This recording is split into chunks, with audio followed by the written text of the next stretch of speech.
Hello and welcome to the Beautiful Things channel.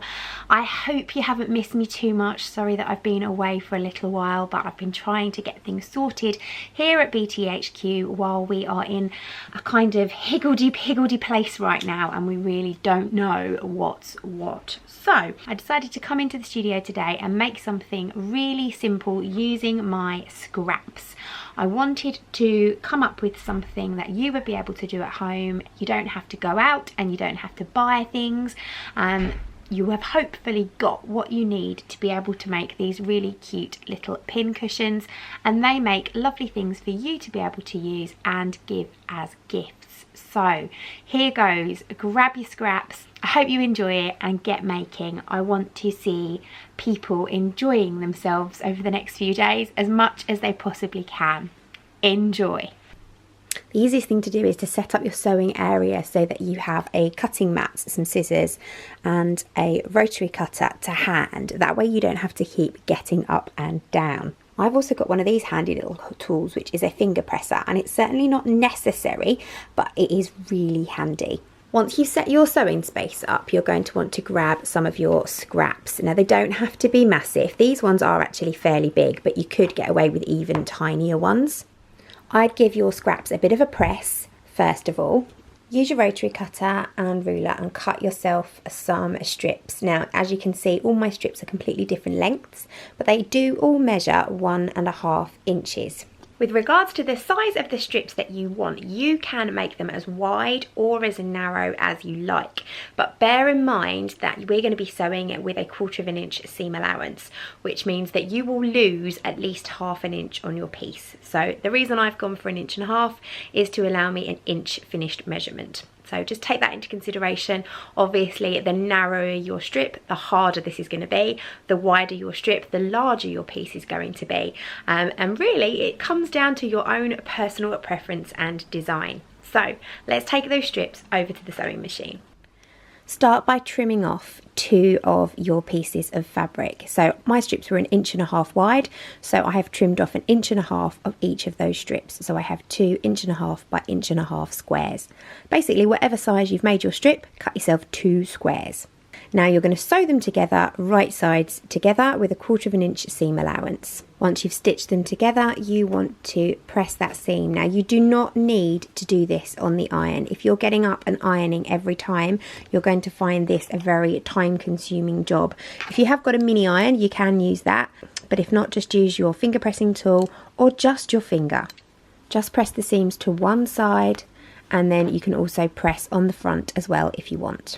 Once it's nicely pressed, you're going to take another piece of fabric and you can just randomly choose one from your pile, line up the raw end with one of your ends and place it right sides together. Then you're going to stitch on your sewing machine. As you can see, I've already done that. And then quite simply, you're going to cut off the excess strip.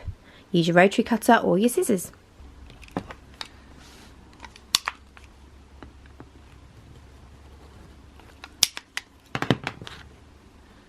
And again, you're going to open this up and press the seam from the back and again from the front. So as you can see, we've got our 2 squares and we've got our strip here. We're going to continue working in an anti-clockwise direction. So we're going to attach another piece of fabric to this bottom seam here. So taking a totally different scrap and again laying it on top, right sides together like so, and then we're going to stitch from here to here and press it all open.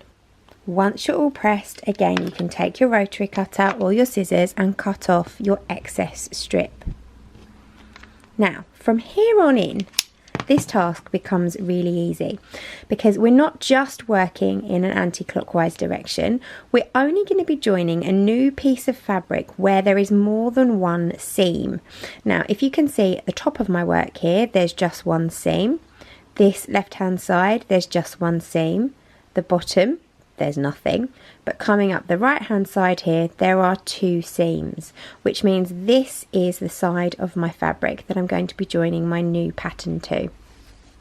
So again, same principle applies. Take another scrap, lay it on top so that it's right sides together, and you're going to stitch up this side. Press it open and cut off the excess. So here's my new piece that I've added, and again you can see that here I've got 2 seams.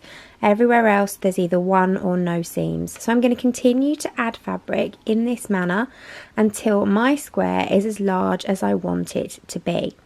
Now if you're making a pin cushion, I would suggest you're aiming for something that's about 7 inches by 7 inches. So it's going to take not that long for me to get there using 1.5 inch strips. I'm going to do another one with slightly narrower stitches and pieces of fabric so that you can see the difference. So here is a 7 inch square done using 1 inch wide strips. This one is a 7 inch square done with 1.5 inch strips, so I think you can see the difference. I know which I prefer. I do prefer the 1 inch strips, but that is a lot fiddlier to do, and obviously it depends on the kind of scraps that you have. So I'm going to go and give both of them a really good press, and then I'm going to make my pincushions. So once your square is really pressed nicely, take a piece of wadding. I'm going to use iron-on wadding because I have it, which means I can press it in place. If you don't have iron-on wadding, you can just use normal wadding and spray mount it in place. Or if you don't have any wadding at home at all, then you don't necessarily need to use it. You could just use a piece of felt or a piece of fleece just to layer your fabric on. So I'm going to press mine into place, then I'm going to show you how to stitch it. So at the moment, these haven't cut perfectly into a square shape at the moment, but we're going to use some quilting to use the sewing machine on this little square. So you can do this however you choose. You could do some hand stitching if you want to. You could use the sewing machine like we're going to do, or you could even try some zigzag stitch. Or if not, you could even use some embroidery stitches on your sewing machine. It's entirely up to you. We're going to add some quilting to this project, either something really simple or something more effective.